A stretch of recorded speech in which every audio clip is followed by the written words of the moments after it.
দেশে গ্যাসের উৎপাদন টানা কমছে, ফলে শিল্প কারখানায় গ্যাস সংকট ক্রমেই তীব্র হচ্ছে। দিনে গ্যাসের চাহিদা ৩৮০ কোটি ঘনফুট, সরবরাহ হচ্ছে ২৭০ থেকে ২৮০ কোটি ঘনফুট। খাতভিত্তিক উদ্যোক্তারা বলছেন, গ্যাস বিদ্যুৎ সংকটে প্রায় ৫০% কারখানা উৎপাদন ব্যাহত হচ্ছে। বিশেষজ্ঞ এবং সরকার সংশ্লিষ্টরা বলছেন, দেশে শিগগিরই গ্যাস উৎপাদন বৃদ্ধির সম্ভাবনা নেই। এমন বিবেচনায় তরলকৃত প্রাকৃতিক গ্যাস বা এলএনজির উপর নির্ভরতা বাড়িয়েছে সরকার। তবে এলএনজি সরবরাহে ভাটা পড়লে ভুগতে হবে বিদ্যুৎ, আবাসিক ও শিল্প খাতকে। এদিকে এলএনজির দাম বাড়ছে বিশ্ববাজারে। ইরান ইসরায়েলের সংঘাতের কারণে মধ্যপ্রাচ্যে অস্থিরতা বিরাজ করছে। এতে আমদানি রপ্তানি বাণিজ্যে অনেক কিছুর মধ্যে এলএনজির আমদানিও ব্যাহত হতে পারে। তেমনটি হলে সংকট মোকাবেলা কোন পথে? প্রিয় দর্শক, সে প্রশ্নের জবাব খুঁজতে দেশ টেলিভিশনের ব্যবসা বাণিজ্য বিষয়ক নিয়মিত টকশো বিজনেস টাইমসে আপনাদের সবাইকে আমন্ত্রণ জানাচ্ছি। আমি সুলতান মাহমুদ। বোধ করি ইতিমধ্যেই বুঝতে পেরেছেন আমাদের আলোচনার বিষয়বস্তু। আজকের আলোচ্য বিষয় শিল্পে গ্যাস সংকট, উত্তরণের উপায় কী। আর এ আলোচনা এগিয়ে নিতে আমাদের স্টুডিওতে আমরা আমন্ত্রণ জানিয়েছি আমাদের অতিথিকে আমন্ত্রণ জানিয়েছি এবং সেই আমাদের যিনি অতিথি আমাদের সাথে রয়েছেন, দেশের খ্যাতিমান অর্থনীতিবিদ, অর্থনৈতিক বিশ্লেষক জনাব শাহাদাত হোসেন। আমরা আপনাকে আমাদের স্টুডিওতে স্বাগত জানাচ্ছি। আমরা আলোচনা শুরু করব। শুরুতেই আপনার কাছ থেকে জানতে চাই, আমাদের যে গ্যাসের যে এখন অবস্থা বা বিদ্যুৎ সরবরাহে, বিদ্যুতের যে গ্যাস সরবরাহের কথা, সেখানটা তো একটি টান পড়েছে। তো সেক্ষেত্রে কি অবস্থা? আমাদের শিল্প কারখানার কথা তো আপনি নিশ্চয়ই জানেন। তো আপনার প্রারম্ভিক বিশ্লেষণটা কি? জি, দেখেন, আমরা যখন অর্থনীতির জায়গায় চিন্তা করি, তাহলে অর্থনীতির একটা প্রাণ শক্তি হচ্ছে কিন্তু আমাদের জিডিপির প্রবৃদ্ধি। যে প্রবৃদ্ধি হলেই আমরা মনে করি যে আমরা সামনের দিকে এগিয়ে যাচ্ছি। আর এই প্রবৃদ্ধি আসে তখনই যখন উৎপাদনটাকে আমরা ধরে রাখতে পারি এবং সামনের দিকে নিয়ে যেতে পারি। এখন প্রশ্ন হচ্ছে, এই উৎপাদনের জন্য সবচেয়ে বেশি গুরুত্বপূর্ণ ভূমিকা হচ্ছে জ্বালানি। জ্বালানি ছাড়া উৎপাদন হবে না। অতএব এইটা যত বাধাপ্রাপ্ত হবে, উৎপাদন তত বাধাপ্রাপ্ত হবে এবং প্রবৃদ্ধি তত বাধাপ্রাপ্ত হবে। অপবৃদ্ধি বাধাপ্রাপ্ত হওয়া মানেই হচ্ছে আলটিমেটলি আপনি উন্নতির যে স্বপ্ন দেখছেন, সেই স্বপ্নগুলা আর বাস্তবায়ন করার চ্যালেঞ্জ হয়ে দাঁড়ায়। এখন বাংলাদেশের যে প্রেক্ষাপট, সেই প্রেক্ষাপটে দেখেন, পৃথিবীর সব দেশেই যে গ্যাস উত্তোলন করতে পারবে বা সম্ভাবনা রয়েছে, এটা ঠিক না। অনেক দেশই করে না। বাংলাদেশের যদি অবস্থান দেখেন, তাহলে গ্লোবালি পৃথিবীর মধ্যে কিন্তু 30তম পজিশন। কিন্তু বিষয়টা হচ্ছে, আমাদের সুযোগ রয়েছে অনুসন্ধানের। সেই অনুসন্ধানের সুযোগটা বিগত 8 থেকে 10 বছরে যদি চিন্তা করেন, সেটা কিন্তু বিভিন্নভাবে বাধাপ্রাপ্ত এবং অনুসন্ধানের যে তাগিদ, সেই তাগিদটা যেন কমে যাচ্ছে। কিন্তু সম্ভাবনার কথা যদি বলেন, সম্ভাবনা কিন্তু আবার উকি দিচ্ছে। অর্থাৎ আমরা যে অফশোরের কথা বলি, অনশোর বাদ, অফশোরের যে সুযোগ সৃষ্টি হয়েছে, সেটা আমরা সমুদ্র বিজয় বলি আর যেভাবেই অভিহিত করি। কিন্তু সেই সমুদ্র বিজয়ের পর ওইখানে আসলে যেভাবে অনুসন্ধান করা এবং অনুসন্ধানের জানেন যে পর্যায় রয়েছে, সেই পর্যায়েরও প্রাথমিক পর্যায়গুলা করি, তারপর যে গভীর অনুসন্ধান, সেই সেকেন্ড স্টেজে কিন্তু যাওয়া হচ্ছে না। যে কারণে সম্ভাবনা থাকতেও আমরা সেই সম্ভাবনার জায়গাটাকে কেন যেন রাষ্ট্রের বিনিয়োগ কিংবা বিদেশি বিনিয়োগ কিংবা রাষ্ট্রের যে আমাদের বাপেক্স এবং পেট্রোলিয়াম কর্পোরেশন রয়েছে, তাদের যে ধরনের উদ্যোগ এবং বিনিয়োগের চেষ্টা, সেগুলোর মধ্যে এক ধরনের ভাটা পরিলক্ষিত হচ্ছে। না, এই ভাটার কারণটা কি? আমরা যেহেতু গ্যাস এবং বিদ্যুৎ, আপনি যেটি বলছিলেন যে আসলে আমাদের প্রবৃদ্ধি, আমাদের তার নেপথ্যে হলো শিল্প উৎপাদন, আমাদের আমদানি রপ্তানি, এর পেছনে যদি এটি আমরা, আপনি মনে করছেন, আমি মনে করছি, আমরা মনে করছি, কিন্তু তারপর আপনি যাদের এই যে নেপথ্যে যাদের কাজ করবার কথা, সেখানটাতে ভাটা পরিলক্ষিত হচ্ছে, কারণটা কি? নেপথ্যে কারণ কি? দেখেন, একটা রাষ্ট্র আসলে কোন জায়গাটাকে প্রাধান্য দেয়, সেটা রাজনৈতিক সরকার থাকুক অথবা আমরা যে বর্তমান সরকার ব্যবস্থায় অন্তর্বর্তী সরকার ব্যবস্থায় আছি, সেটা দিয়েই কিন্তু দেশের উন্নয়নের জায়গাগুলোকে চিহ্নিত করা হয়। অর্থাৎ আমি মনে করব এটা রাষ্ট্রের একটা দুর্বলতা, তার পিছনে রাজনৈতিক অর্থনীতি আছে কিনা। অর্থাৎ আপনি যখন ইম্পোর্ট করতে যাবেন এলএনজি, এই বিজনেসকে কেন্দ্র করে অন্য কোনো আর্থিক বিষয় রয়েছে কিনা, পলিটিক্যাল ইকোনমি, সেটাও কিন্তু ভাবনার বিষয়। যে কারণে বিগত সরকার এই জায়গাটাকে কোনোভাবেই জোরালো ভূমিকায় রাখতে পারে নাই, যদিও বিগত সরকারের সময়ে কিন্তু সমুদ্র বিজয় হয়েছে। তার মানে সেইখানে যে ধরনের পদক্ষেপ ছিল সেটা কিন্তু লক্ষ্য নয়। এখন আপনার যে প্রশ্নটা, আজকের যে বিষয়টা, সেটা হচ্ছে আসলে গ্যাসের যে চাহিদা, কথা হচ্ছে যে বাংলাদেশের যে প্রবৃদ্ধির কথা বলেন, এখন সেই প্রবৃদ্ধিটা কিন্তু চলমান অবস্থায় আমরা দেখতে পাচ্ছি স্তীমিত হয়ে যাচ্ছে। ইভেন কিছুদিন পূর্বে যদি বিশ্বব্যাংকের পূর্বাভাস দেখেন, সেটা 3.3%, যেটা কবে অর্জন হয়েছে বাংলাদেশের অনেক পিছনে, 18 থেকে 20 বছর আপনার পিছনে যেতে হয়। এখন প্রবৃদ্ধির জায়গাটা যদি সংকুচন হয়ে যায়, তখন কিন্তু যেটা হচ্ছে যে বাংলাদেশের এখন যে বর্তমান চ্যালেঞ্জ মূল্যস্ফীতি, সেটাকে কিন্তু আবার উস্কে দিবে। মূল্যস্ফীতি কমার যে ধারাটা একটু শুরু হয়েছে, সেই ধারাটাও কিন্তু বজায় রাখা সম্ভব হবে না। আমি শুধু একটা পরিসংখ্যান দিয়ে বলি, ধরেন বাংলাদেশে যদি আমরা দৈনিক চাহিদার কথা বলি, তাহলে সেই ক্ষেত্রে 420 কোটি ঘনফুট দরকার হয়। সেই 420 কোটি ঘনফুটের মধ্যে 281 কোটি ঘনফুট যেটা হচ্ছে এলএনজি সহ, আমি কিন্তু বলছি এলএনজি সহ, তরলীকৃত প্রাকৃতিক গ্যাস সহ। তার মানে হচ্ছে আমার চাহিদার আমদানি সহ 66%, 66% আমরা পূরণ করতে পারছি মাত্র। তার মানে হচ্ছে আপনি এই জায়গা থেকে ধারণা করতে পারেন তাহলে আমাদের উৎপাদনের যে সম্ভাবনার জায়গা, আমরা সেটাকে বলি উৎপাদন সম্ভাবনা রেখা। আমরা যেটা বলি যে একটা দেশের যদি উৎপাদন সম্ভাবনা রেখাটা এই জায়গায় থাকে, আমরা তারও অনেক নিচে। এই নিচে মানে হচ্ছে আপনার যে রিয়েলাইজেশন অফ পটেনশিয়ালস, আমরা সম্ভাবনা, আপনার অনেক কিছু করার সম্ভাবনা আছে কিন্তু কোনোটাই করেন নাই, অথবা সামান্যটুকু করলেন। তার মানে আমাদের উৎপাদন প্রবৃদ্ধির আরো অনেক বড় জায়গা ছিল, সেটার পর্যন্ত আমরা বুঝতে পারি না, অনেক নিচে। তার মানে হচ্ছে আমাদের সম্পদ অব্যবহৃত রয়েছে অথবা আনএমপ্লয়েড রয়েছে। সেটারই কিন্তু রিফ্লেকশন গত কিছুদিন আগেই, যে গত সপ্তাহে দেখেন, যখন ওই যে খনিজ সম্পদ সচিব এবং প্রধান উপদেষ্টার কার্যালয়ের সচিব, ওনারা যখন বাপেক্সের চেয়ারম্যান, সবাই কিন্তু নারায়ণগঞ্জ পরিদর্শন করলেন। গিয়ে সত্যিকার অর্থেই যখন গ্যাসের চাপের কথা দেখলেন যে আসলে এটা 2-এর বেশি রাত পর্যন্ত উঠে না, তার মানে তারা কিন্তু সত্যতা পেয়েছেন। সত্যতা পাওয়ার মানে হচ্ছে, অর্থাৎ একটা ফ্যাক্টরির যে প্রোডাকশন ক্যাপাসিটি, অর্থাৎ একটা যন্ত্র দিনে যতটুকু কাজ করা দরকার, সেই যন্ত্রটা ততটুকু কাজ করছে না। মানে এই যন্ত্রটা যদি আপনি অন্যভাবে চিন্তা করতে পারেন যে এই ক্যাপিটালটা কোনো না কোনো ব্যাংকের লোন নিয়ে করা হয়েছে। এখন লোন নেওয়ার জন্য তার কস্ট অফ ক্যাপিটাল আছে, মূলধনের জন্য ব্যয় হচ্ছে।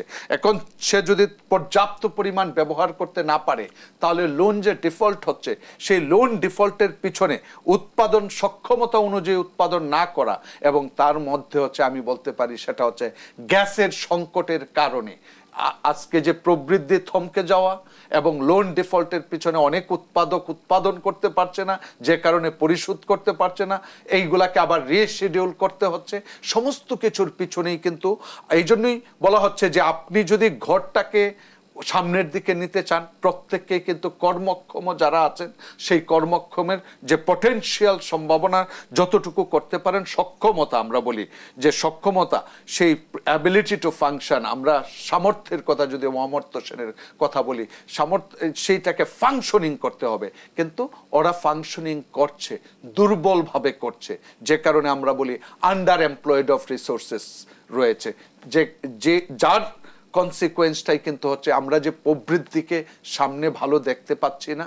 এইগুলা কিন্তু সেই জ্বালানি সংকট বলবো, কারণ জ্বালানির প্রধান উৎসটা হচ্ছে যে আপনি বিদ্যুতের কথাই বলবেন, বিদ্যুতের চাহিদা যদি চিন্তা করেন যে ক্রমবর্ধমান চাহিদা, আমি 1972 সাল থেকে যদি চিন্তা করেন, এটার বাড়ছে। এখন আবার গ্রামেও যখন কানেক্টেড হচ্ছে, তখন তাদের কিন্তু বিভিন্ন ধরনের চাহিদা তৈরি হচ্ছে।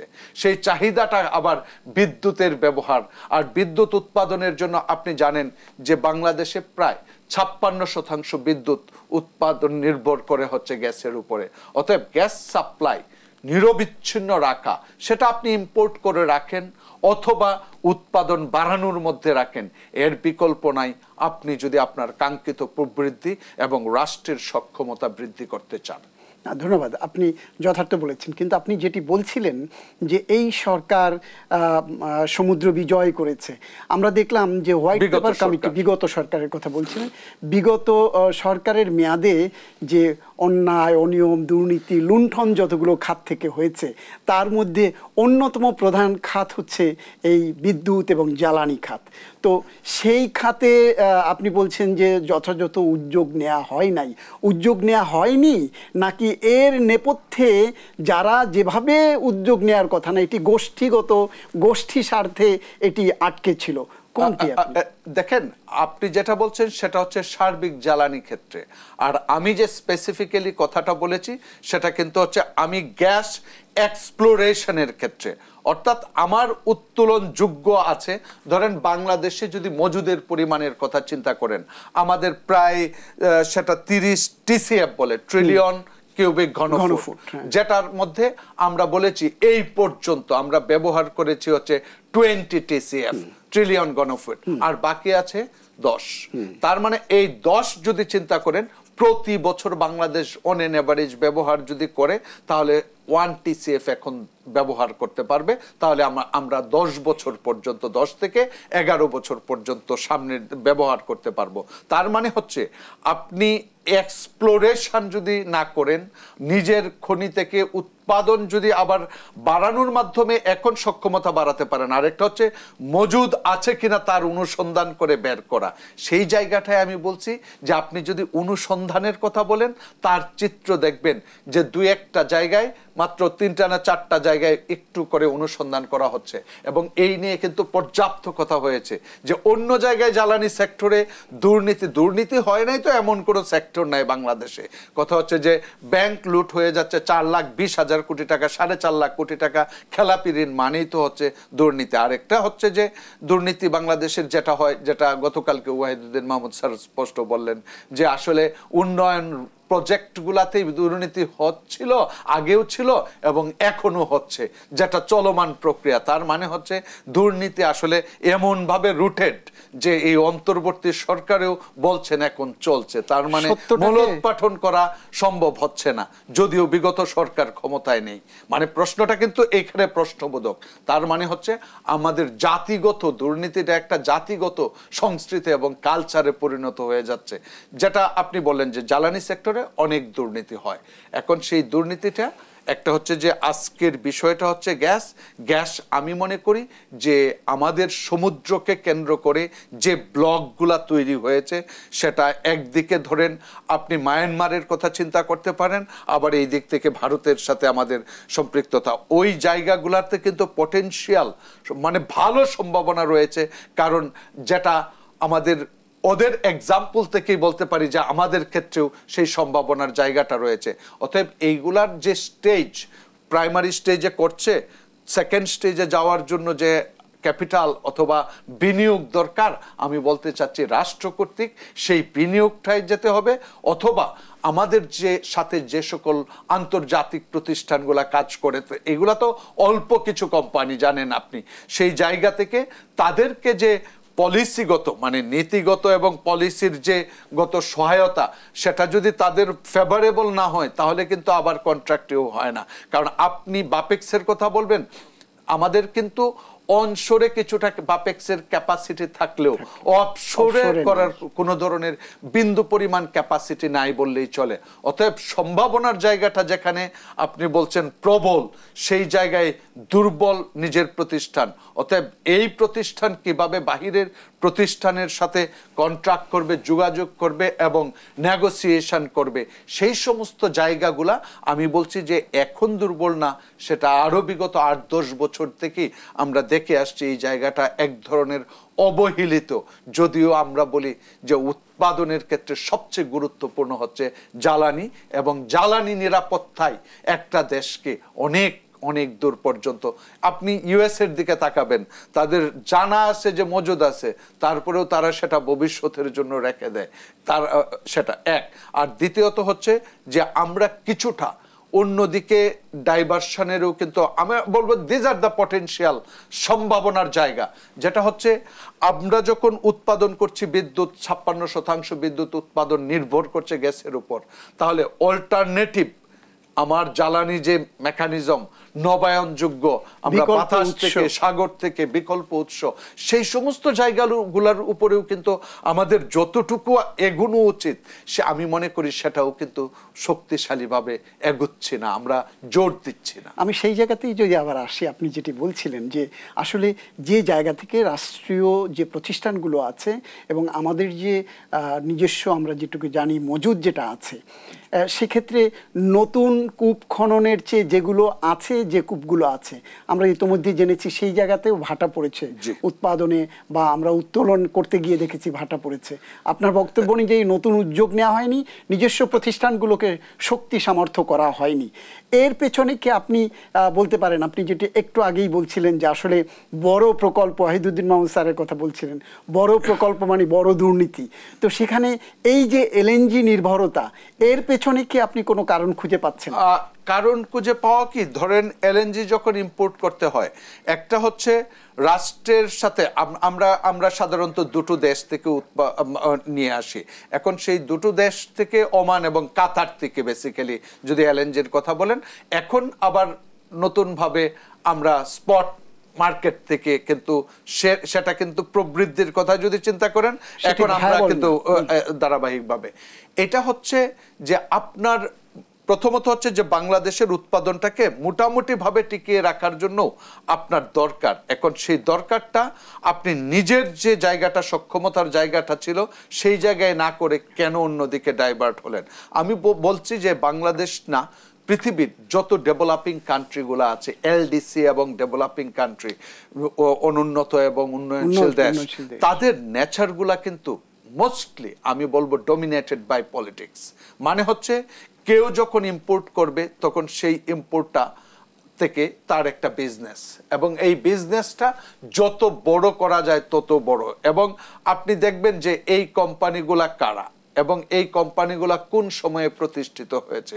এবং আমি নাম বললাম না, কিন্তু স্পষ্টভাবেই কথাটা যদি বলি, বাংলাদেশে এই রাজনৈতিক অর্থনীতির সাথে কিছু কোম্পানিকে এক্সাম্পল হিসাবে নিয়ে, যে কোন সরকার কখন ক্ষমতায় ছিল এবং সেই সময়কালের মধ্যে তার কোম্পানির যে প্রবৃদ্ধি, সেটা যদি চিন্তা করেন, তখন সমস্ত জিনিস আমাদের তো ডেটা দেখে আমি কে কি করলো বিষয়টা সেটা না, আপনার ইনফরমেশন বলে দিবে যে তাহলে আপনি এলএনজি দেখেন, এলএনজি গভীর সমুদ্রে যে দুটো আছে এদের নাম কি এবং তারা কোথায় এবং তাদের প্রতিষ্ঠাকাল কখন, এবং সেই জায়গা থেকে তাদের এই বিজনেস গ্রোথের কথা যদি চিন্তা করেন, এবং সেই কোম্পানি কি দেশীয় কোম্পানি না বিদেশি কোম্পানি।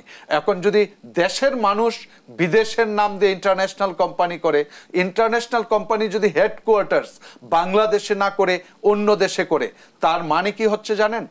বাংলাদেশে সে ব্যবসাটা করবে বাংলাদেশি হিসাবে, ইন্টারন্যাশনাল অর্গানাইজেশন হিসাবে হেডকোয়ার্টার্ড ইন সিঙ্গাপুর, তখন আপনি বাংলাদেশ থেকে প্রাপ্ত যে মুনাফার পরিমাণ সেটা কিন্তু easily you can transfer it to Singapore. বলবেন আপনি ব্যবসার মাধ্যমে করেছেন, কিন্তু সেই ব্যবসা তো আপনি তৈরি করেছেন এবং সেটা অন্য ক্ষেত্রে।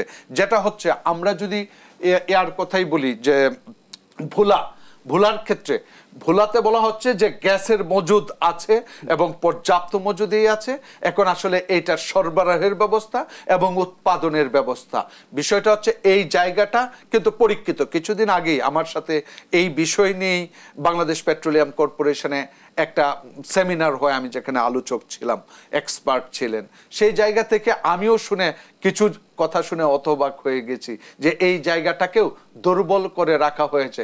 কারণ কি?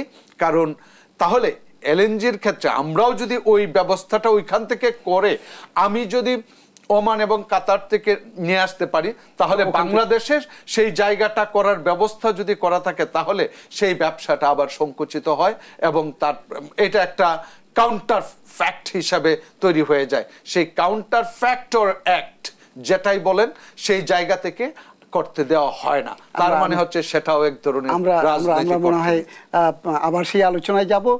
প্রিয় দর্শক, আমরা শুনছিলাম আসলে কিভাবে গ্যাসের ব্যবসাকেও রাজনীতিকীকরণ করা হয়েছে এবং রাজনৈতিক দুর্বৃত্তায়ন এখানটাতেও কিভাবে বিরাজ করেছে। আমরা আবার সেই আলোচনায় ফিরবো আমাদের অতিথির সাথে। আমরা একটি ছোট্ট বিরতি নিচ্ছি, আমাদের সঙ্গেই থাকুন। প্রিয় দর্শক, বিজ্ঞাপন বিরতির পর আবার ফিরছি আমাদের আজকের আলোচনায়। আমাদের আলোচ্য বিষয় তীব্র গ্যাস সংকট, উত্তরণ কোন পথে।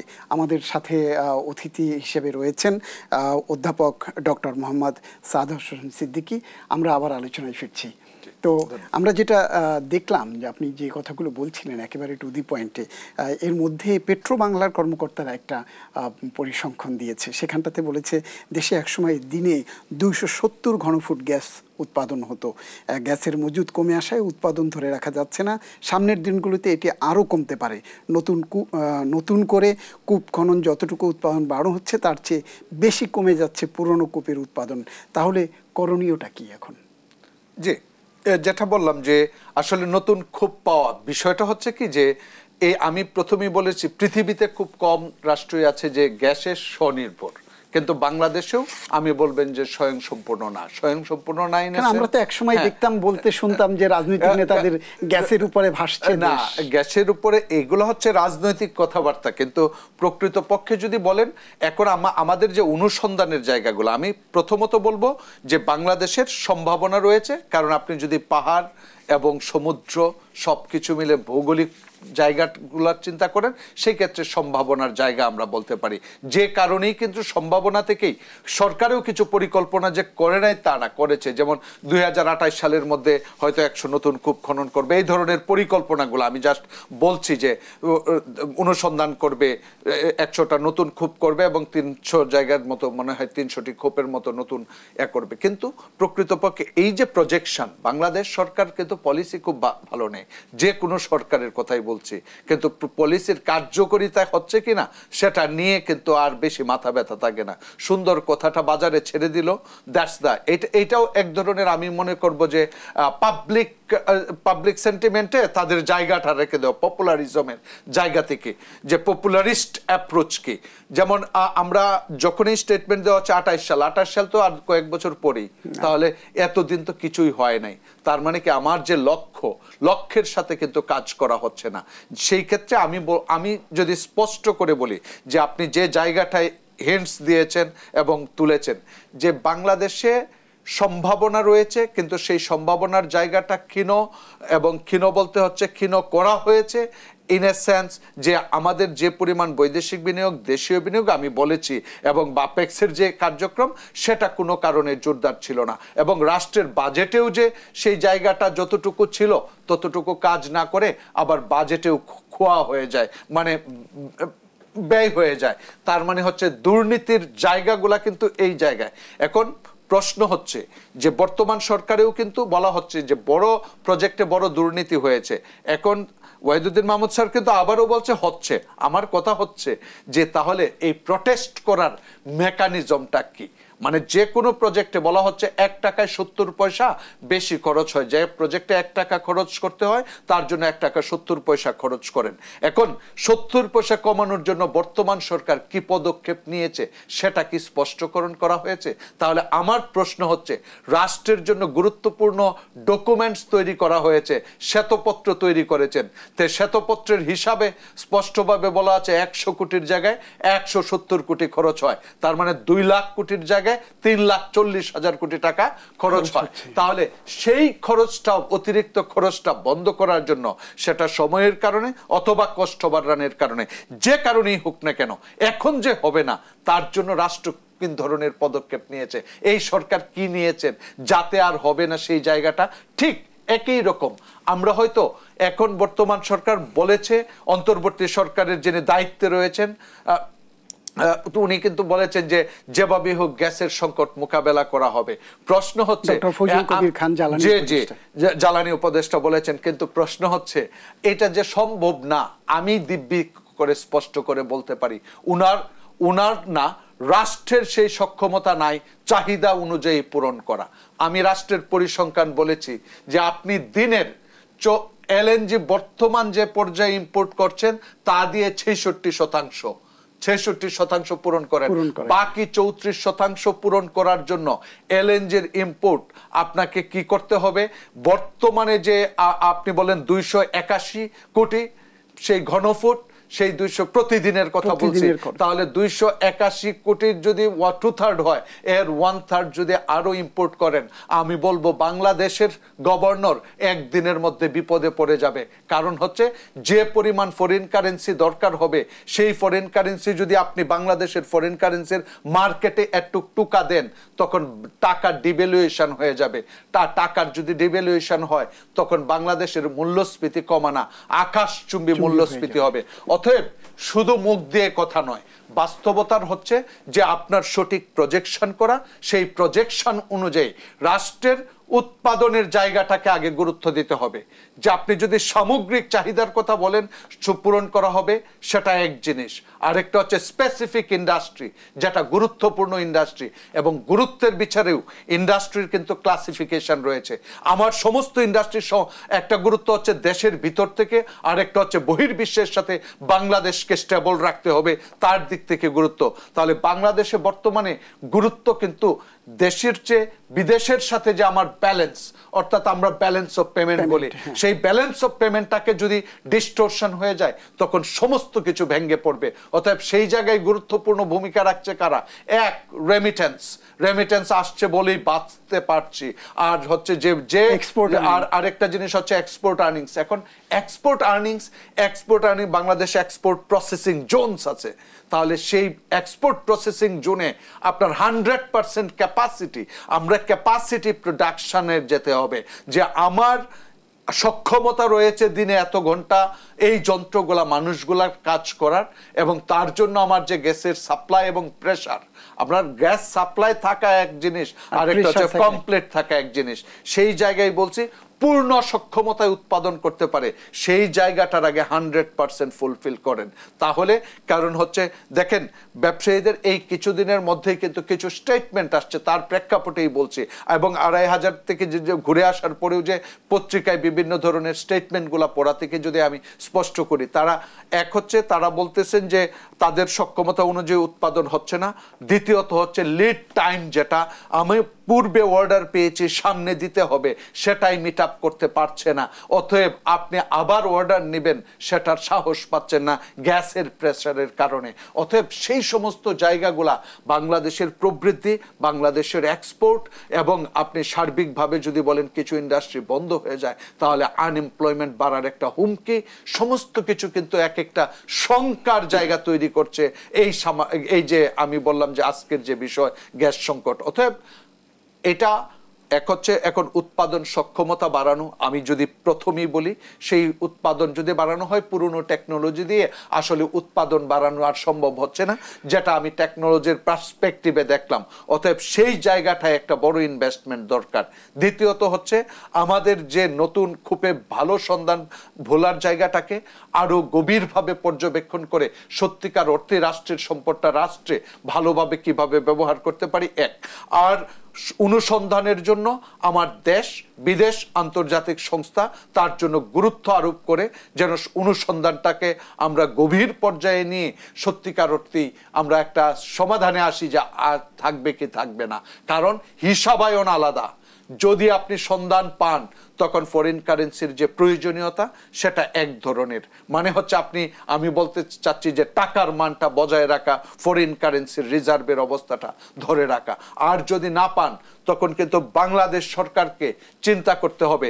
যেমন আপনি এলএনজি ইম্পোর্টের কথা চিত্র ধরছেন, আপনি দেখবেন this is we called exponential graph, মানে হচ্ছে আপনি শুরুটা করেছিলেন সামান্য দিয়ে, অল্প অল্প করে বাড়াচ্ছিলেন, কিন্তু বিষয়টা হচ্ছে এইখানে যখন উৎপাদন ফল করছে, একই পরিমাণ উৎপাদন ধরে রাখার জন্যই আপনার গ্যাসের এলএনজির ডিমান্ডটা কিন্তু বেশি বেড়ে যাচ্ছে, অতএব এলএনজি দিয়ে কিন্তু সাবস্টিটিউট করছেন।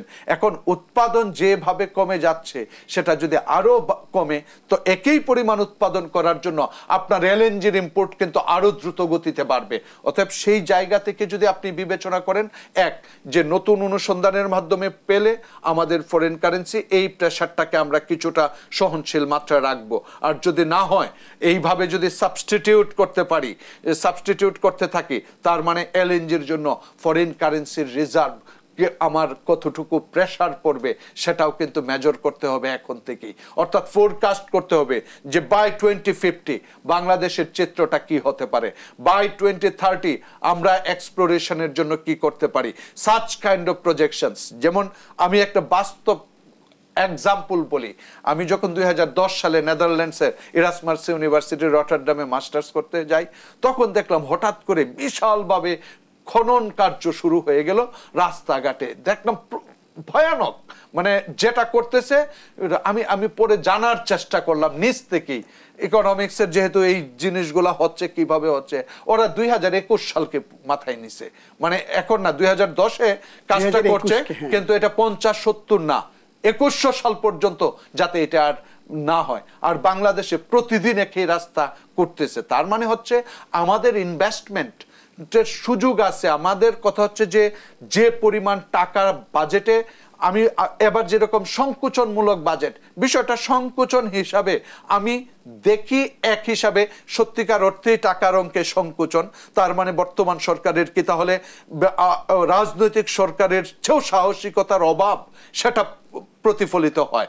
কারণ ওরা যদি বাজেট বাড়াতে পারে, বর্তমান সরকার কেন পারে না? তার মানে হচ্ছে সাহসিকতার অভাব।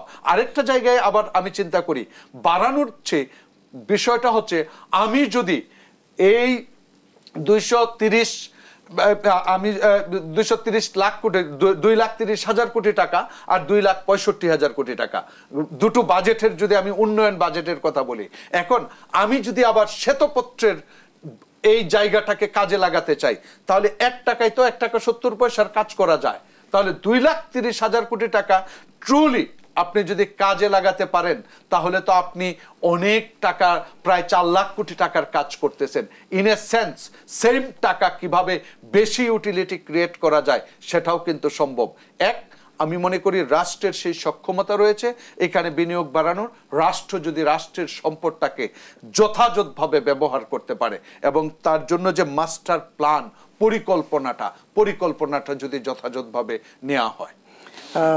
ধন্যবাদ আপনাকে। আমরা আবার একটি ছোট্ট বিজ্ঞাপন বিরতিতে যেতে হচ্ছে। প্রিয় দর্শক, আমরা ফিরবো আবার আলোচনায় আমাদের অতিথির সঙ্গে। আমরা একটি বিজ্ঞাপন বিরতিতে যাচ্ছি, ততক্ষণ আমাদের সঙ্গেই থাকুন।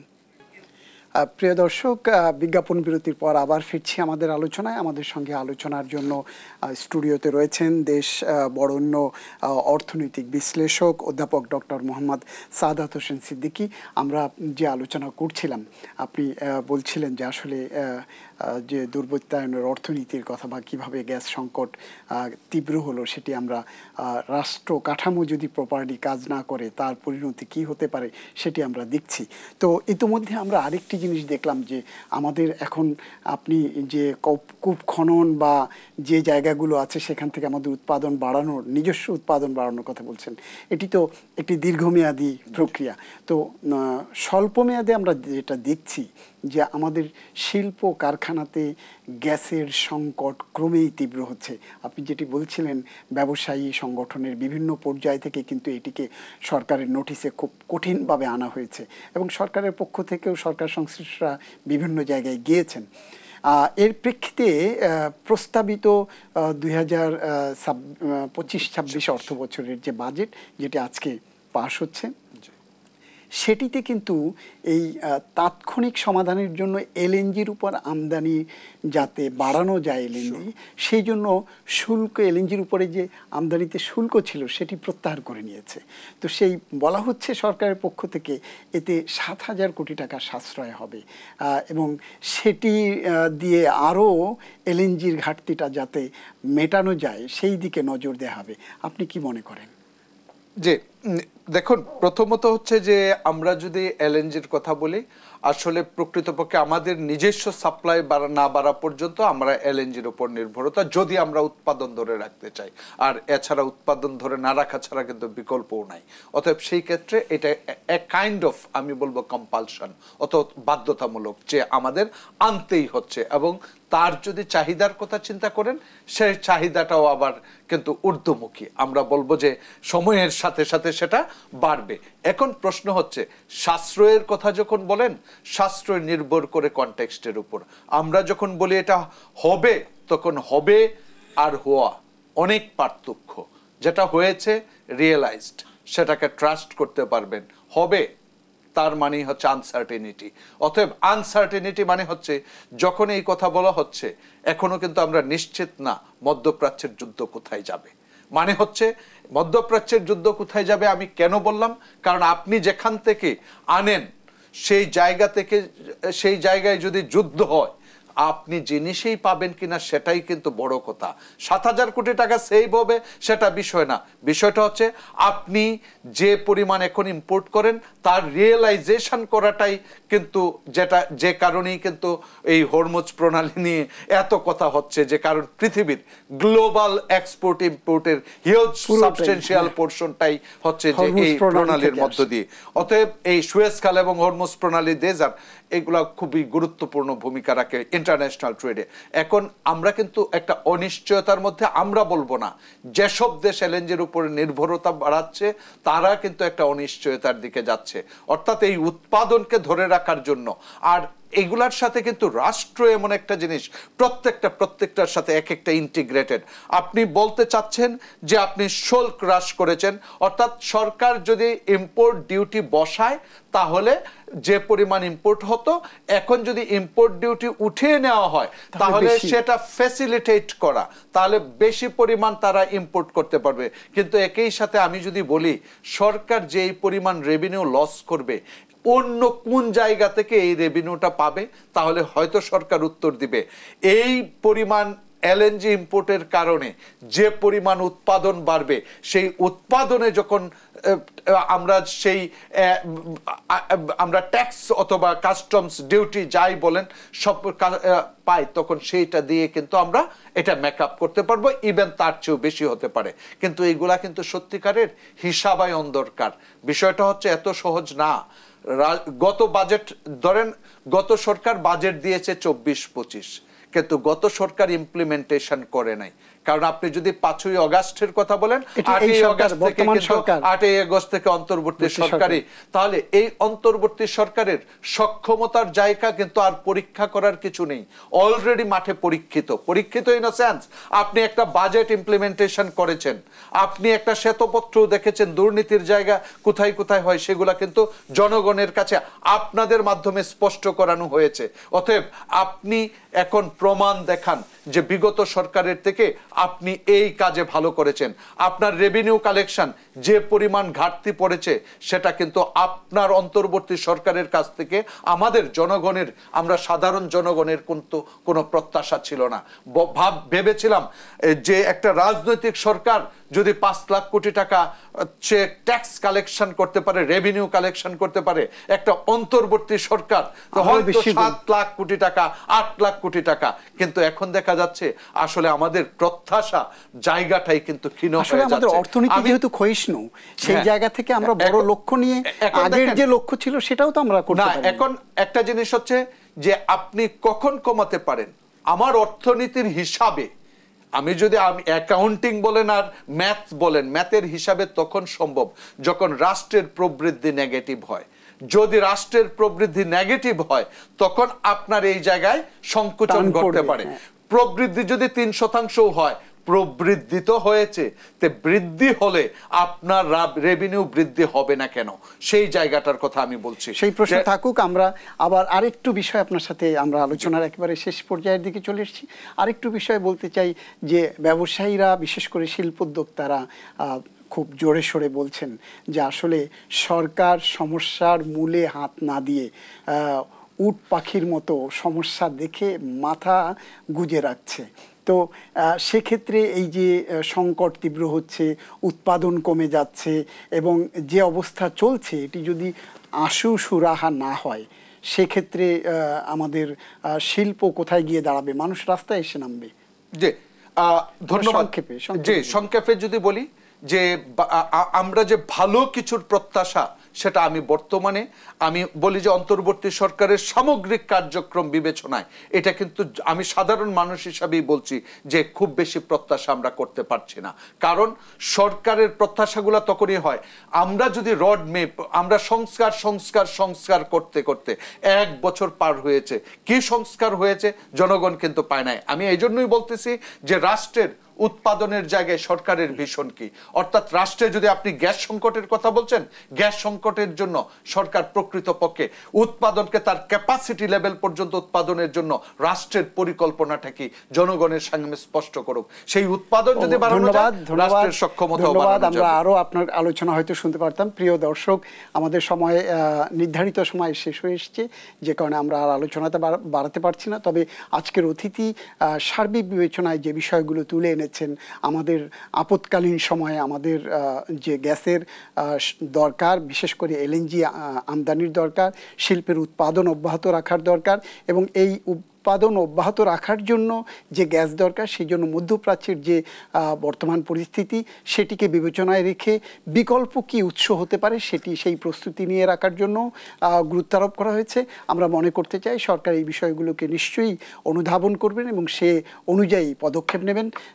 সে পর্যন্ত আমরা অপেক্ষায় থাকব। প্রিয় দর্শক, আমাদের আলোচনা এখানেই শেষ। তার আগে আমি শুধু একটু বলে রাখতে চাই, সপ্তাহের 6 দিন শনি থেকে বৃহস্পতি প্রতিদিন দুপুর 1টায় দেশ টেলিভিশনের এই নিয়মিত ব্যবসা বাণিজ্য বিষয়ক টক শো দেশ বিজনেস টাইমস প্রচারিত হয়। আপনাদের সবাইকে দেখার আমন্ত্রণ রইল। আপনাকে ধন্যবাদ আমাদের সময় দেওয়ার জন্য। প্রিয় দর্শক, আপনাদের সবাইকেও ধন্যবাদ। আল্লাহ হাফেজ।